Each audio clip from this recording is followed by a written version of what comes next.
చూడండి, ముఖ్యమంత్రి గారు he is the constituent head of the state.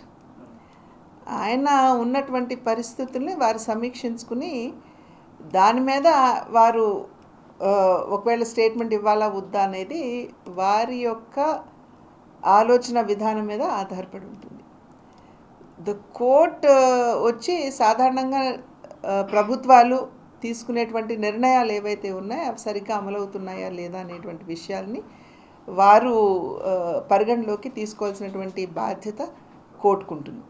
అంతేగాని ముఖ్యమంత్రి గారు మీరు ఎందుకు మాట్లాడారు అని ప్రశ్నించే అధికారం కోర్టులకు ఉన్నదా అనేది అందరం కూడా ఒక్కసారి ఆలోచించవలసినటువంటి విషయం. అమ్మా పురంధేశ్వరి గారు, బావ కళ్ళల్లో ఆనందం చూడటం కంటే భక్తుల కళ్ళల్లో ఆనందం చూడటానికి ప్రయత్నించమని కోరుకుంటున్నాను.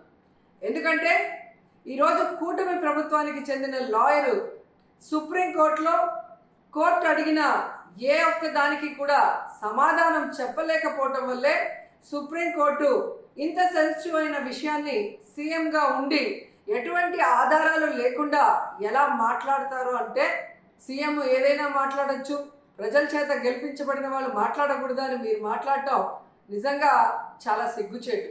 ఎందుకంటే ఈరోజు మీరు చంద్రబాబు నాయుడు, లోకేష్, పవన్ కళ్యాణ్ ఎలాగైతే రోడ్ల మీద ప్రెస్ మీట్లు పెట్టి మాట్లాడుతున్నారో అవే మాటలు ఎందుకు మీరు కోర్టులో మాట్లాడలేకపోయారు? సో ఈరోజు ప్రజలు గమనిస్తూ ఉన్నారు.